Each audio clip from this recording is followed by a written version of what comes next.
Good day everyone. Today we'll discuss about how to interface a 4x4 matrix keypad with the 8051 microcontroller.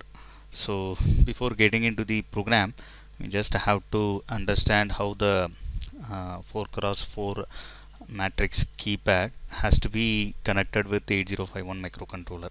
So this happens to be the circuit diagram for a 4x4 matrix keypad, wherein you can give the values from 0 to F in hexadecimals.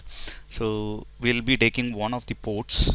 So obviously in this program we'll be using the port 1 as the port for scanning the matrix keypad, while port 0 will be using it for displaying the content. So whatever the key that is being pressed, its equivalent value will be displayed in a 7 segment LED display. So that will be connected to port 0. So you can see so C1, C2, C3, C4 are the columns of the matrix keypad, while R1, R2, R3 and R4 are the rows of the matrix keypad. So here there is no connection in these junctions. So the connections between this row and column will be made only when this push button switch is pressed. So unless and until this push button switch is pressed, so the rows and columns will be opened. So that we'll have to keep it in mind. So what we'll be doing is we'll be putting a value inside the row 1, and we'll be checking whether the value has obtained in column 1 or the either way. So you can put a value inside the column and you can check it in the row also. So the scanning will happen in a very fast manner, so that a millisecond of pressing this push button will get us the value of whatever the value that has been displayed over here. So this is the basic. And so as far as this particular program is concerned, we'll be using this P 1.0, 1.1, 1.2 and 1.3 as the rows. So I'll be connecting it to the rows, while P 1.4, 1.5, 1.6 and 1.7 I'll be connecting it to the column. So this is the one that we are supposed to do.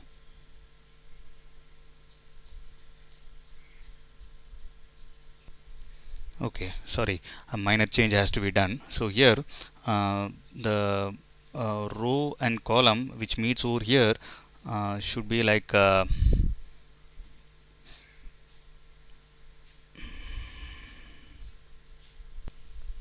okay.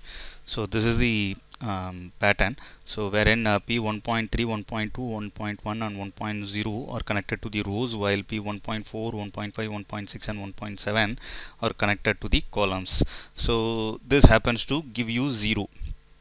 So when I push this button, so P 1.0 and 1.4 are getting connected. So to give a value of 0 inside the microcontroller. So we'll now get into the program. So before getting into the program, once we'll refresh what we have understood in the 7 segment LED display. So A B C D E F G, A B C D E F G and decimal point is the pattern of 7 segment LED. So to represent any of the characters, we need to write the lookup table first of all. So here the pattern is represented as such. So A in the MSB, sorry LSB, while the decimal point in the MSB. So you'll have to make whichever the point you want to glow as 1. So this we have discussed in the 7 segment LED display interface itself. So for displaying 0, A, B, C, D, E and F has to glow. So that's the reason here it has been represented A, B, C, D, E and F is kept as 1. So its equivalent value is 3F. So correspondingly you can make the values for 1, 2, 3, 4, 5, 6, 7, 8, 9, A, B, C, D, E, F. So these are the values that we are supposed to get supposed to put in the 7 segment LED to make the corresponding number to display in the 7 segment LED. So getting into the program, so this is the program. So it starts with the org00h. Org is a assembler directive which specifies that the program has to start with the 00h. Then mov dptr comma hash 7 seg data. So 7 segment data I am putting inside the program itself, so with the uh, label. So this same label I can write it over here. So if I am writing it with small letters, lowercase, then this also should be in uh, smaller case, lowercase. Okay, SCVN seg data, 7 segment data. So what happens is the memory address that is available over here will be transferred into the DPTR, data pointer register, mov dptr comma hash 7 segment data. So this transfer is taken care by the assembler directive. Sorry, your compiler, Keil compiler does the job of putting the memory address of this label into the DPTR. So usually in the previous programs we have directly written mov dptr comma hash some memory address directly. So this is also is a valid instruction as far as the scale is concerned. So you when you are representing a label over here, the compiler associates this label with the memory address available in the program memory, and that is being connected over here. So you can write it as this data byte, defined byte. So subsequently each and every number I have represented over here, you can represent with a single dB and commas. That's what we have done in 7 segment LED display. So this is also you can write it. This is also one of the format in which you can write the 7 segment data.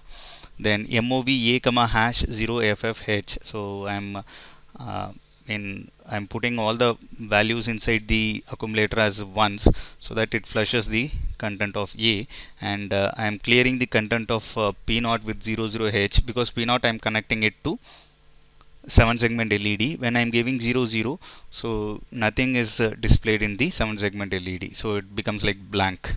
So this is the initialization that we are going to do.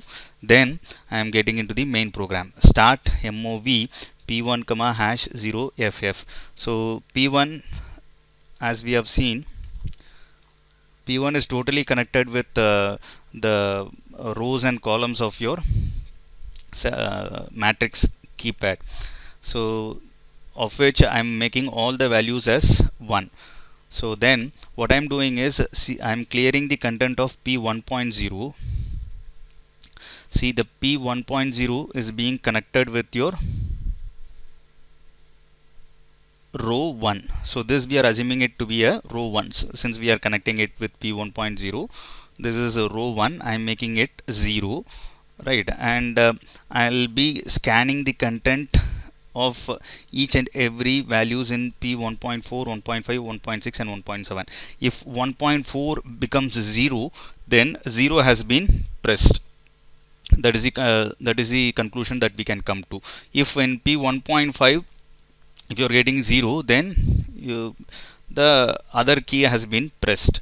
So subsequently you can go for checking each and every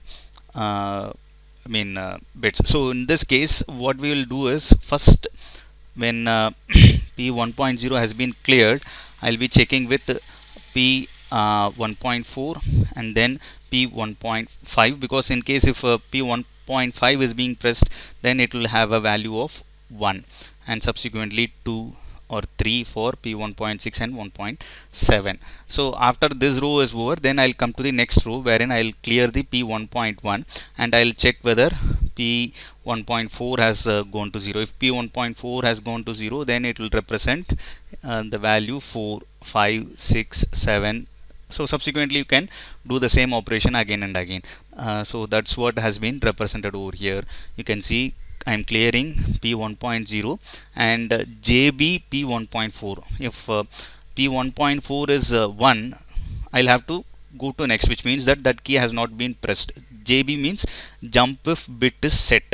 So jump if bit is set. If P1.4 is set, then I'll go to the next one. If it is not there, not set, then I'll move the content 00H to the accumulator, and I'll go to the A call display. So what happens in the display is I'm using this instruction movc a comma at the rate a plus dptr. So you know already the memory address is available in dptr, towards which the content a is added. So a is having 00. So 00, when it is added with dptr, it comes to the first data. So 3f is moved into the accumulator, and that is moved into p0. So 3f represents 0. So 0 is displayed in the 7 segment LED display.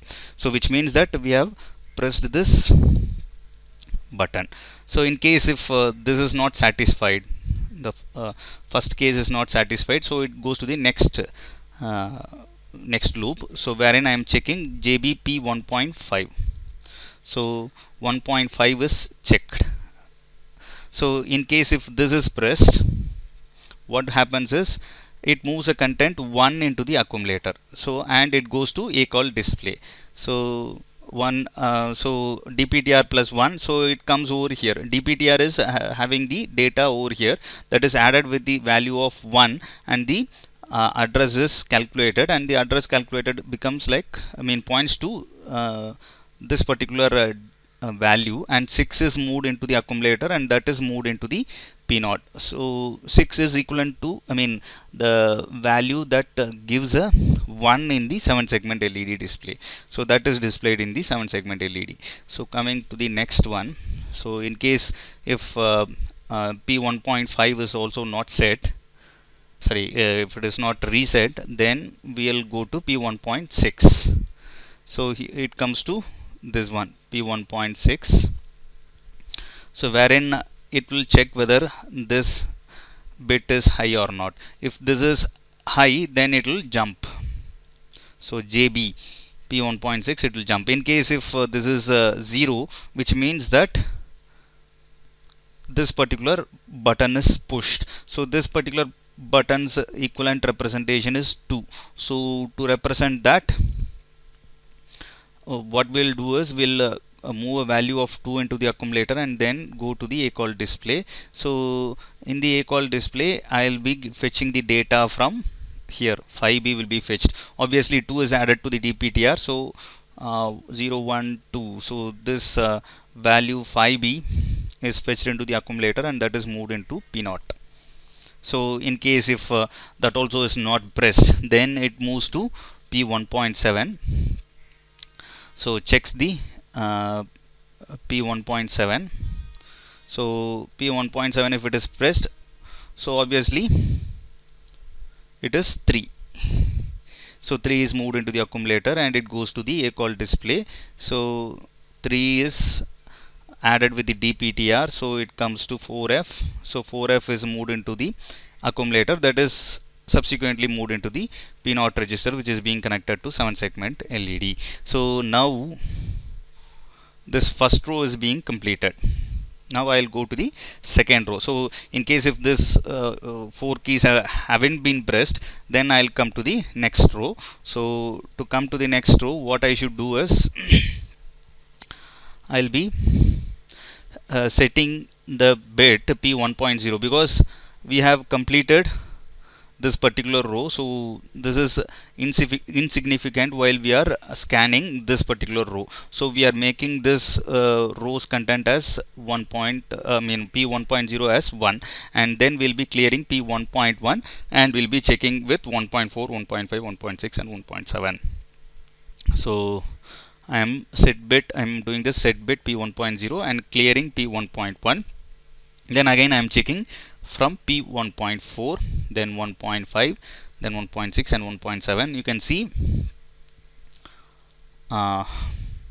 the case of P1.4, I'm adding 4 towards the accumulator, then 1.5, 5 is added to the accumulator, and then 1.6 I'm adding 6 to the accumulator.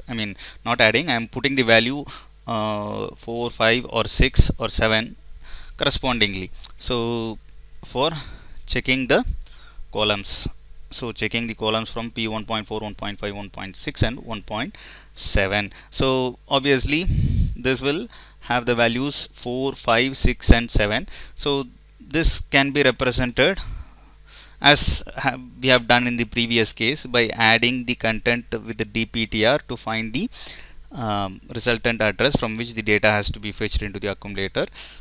Subsequently the same will be transferred into the port P0, which displays the value in the 7 segment LED. So after the second row is over, then I will come to the third row. So to come to the third row, the same procedure I will follow. You can see over here set bit P1.1 and clear P1.2.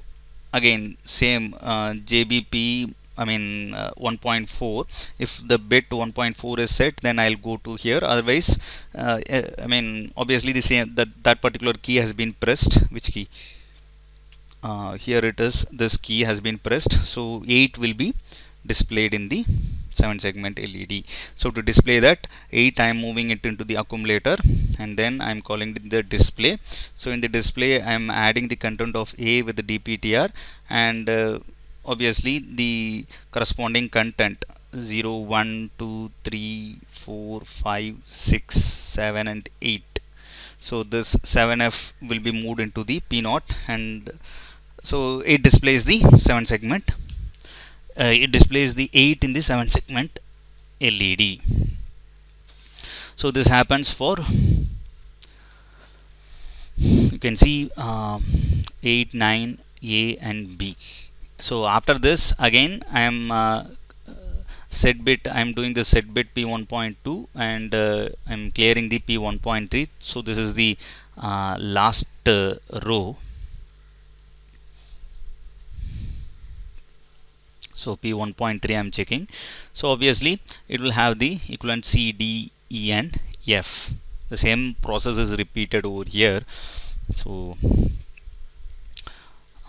it checks with P1.4, 1.5, 1.6 and 1.7 and moves the content. So this is the program for keypad interface. That is a 4x4 matrix keypad interface with 8051 microcontroller. Now we'll get into the process of dumping the code. So before going into dumping the code, so click this options for target, check that the crystal frequency is 11.0592 and click this use on chip ROM, click output. So create hex file. So whatever the name that you have created your project, the executable file will be appearing, and if you want to navigate where the particular hex file is created, you can select this folder objects. So it's in programs and objects. So you can see in this way also. So it will show you where it is getting saved. So in D:(my folder V82K17 Winter microcontrollers programs objects,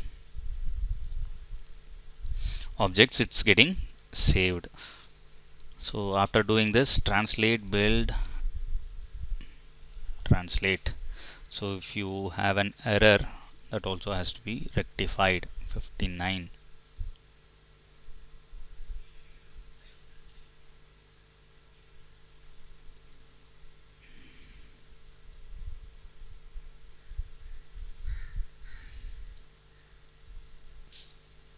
Yes, so it has been corrected. So in case when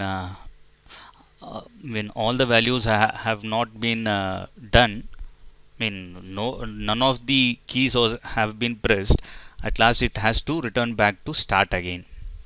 So this process will be moving on in an unending loop, so that in whatever the speed that you press the button, your display screen will get the values. So this particular loop, starting from this ljump start to this start, will be running multiple times.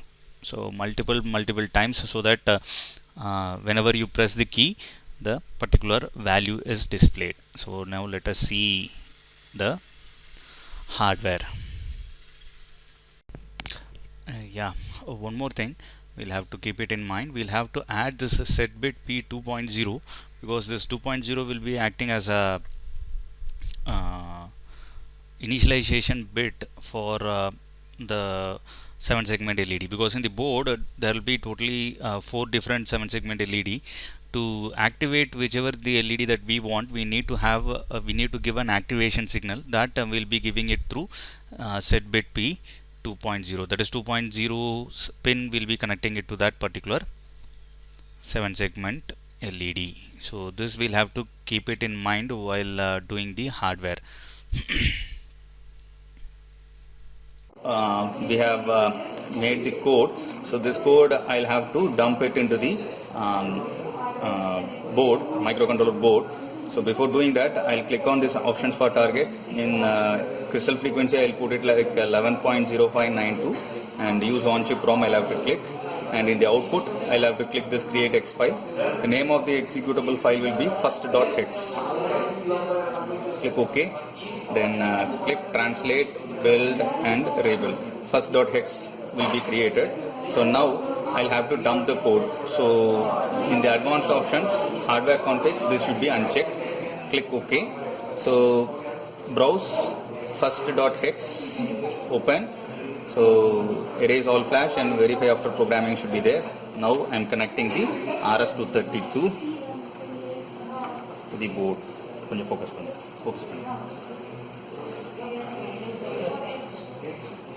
I'm clicking the start, and I'll have to press the reset.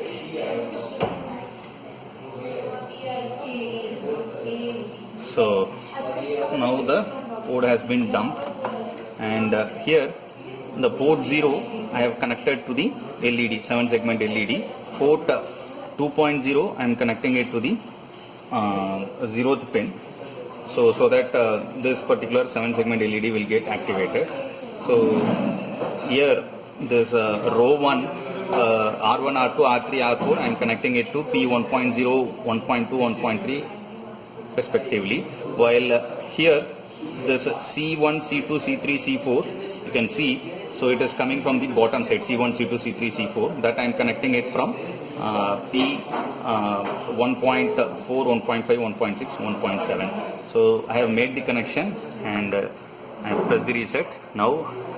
So this is 0, 1, 2, 3, 4, 5, 6, 7, 8, 9, A, B, C, D, E, F. So I can press any button, so the corresponding value is appearing. So here I have started with 0 here, 0, 1, 2, 3, 4, 5, 6, 7, 8, 9, A, B, C, D, E, F. So this is the procedure for doing the hardware connection for interfacing the matrix keypad. Thank you.